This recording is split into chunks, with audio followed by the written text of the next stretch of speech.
2025 թվականին բյուջեի եկամուտները աճել են 306 միլիարդ դրամով, իսկ ծախսերը 350 միլիարդ դրամով։ Այս մասին լրագրողների հետ հանդիպման ժամանակ հայտարարել է Հայաստանի Հանրապետության ֆինանսների նախարար Վահե Հովհաննիսյանը։ Նա բացատրել է, որ կապիտալ ծախսերը աճել են 151 միլիարդ դրամով։ Հովհաննիսյանը հավելել է, որ Պաշտպանության նախարարության ենթակա կապիտալ ծախսերը աճել են 86 միլիարդ դրամով, հասնելով 419 միլիարդ դրամի կամ ավելի քան 1 միլիարդ դոլարի։ Նրա խոսքով տնտեսական բլոկի կապիտալ ծախսերը առանց Պաշտպանության նախարարության տվյալների եւ միջազգային գործընկերների կողմից ֆինանսավորվող ծախսերի աճել են 81.7%-ով կամ 70 միլիարդ դրամով։ Դրա վրա ամենաէական ազդեցությունն ունեցել են դպրոցների շինարարական աշխատանքները, ընդգծել է ֆինանսների նախարարության ղեկավարը։ Հունվարին Հայաստանի Հանրապետության հանրային ծառայությունները կարգավորող հանձնաժողովի նիստում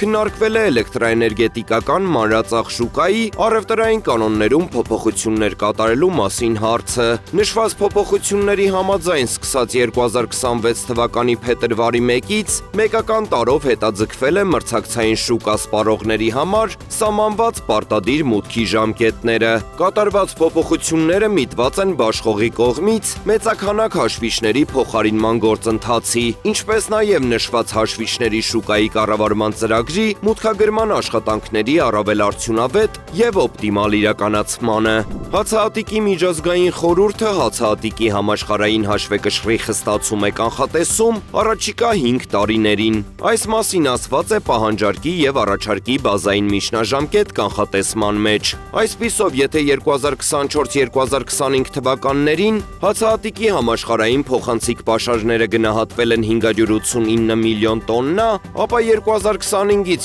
2026-ին դրանք ըստ սպասումների կաճեն մինչև 610 միլիոն տոննա, սակայն այնուհետև կնվազեն ընդհուպ մինչև 588 միլիոն տոննա 2030-ից 2031 թվականներին, ինչը կլինի վերջին 20 տարվա ամենացածր մակարդակը։ Հացահատիկի համաշխարհային պաշարների 3 տարվա անկումից հետո կանխատեսվում է, որ դրանք 2025-ից 2026 թվականներին կաճեն 5%-ով, հասնելով եռամյա գագաթնակետին, հիմնականում արտահանողների կողմից պաշարների կուտակման շնորհիվ, նշում են վերլուծաբանները։ Խորհրդի կանխատեսումները վկայում են համաշխարհային առաջարկի եւ մինչեւ 2030-ից 2031 թվականը 5 տարվա ընթացքում առաջացած պահանջարկի նոր խստացման մասին։ Չնայած ցանքատարածությունների աստիճանական աճին եւ միջին բերքատվության սպասվող բարելավմանը, արտադրության ցանկացած ընդլայնում կարող է բավականաչափ արագ չլինել հաջող սպառմանը համընթաց քայլելու համար։ Ինչ վերաբերում է ցորենին, ապա դրա համաշխարհային սպառումն առաջիկա 5 տարում կհասնի հաջորդական առավելագույն ցուցանիշների,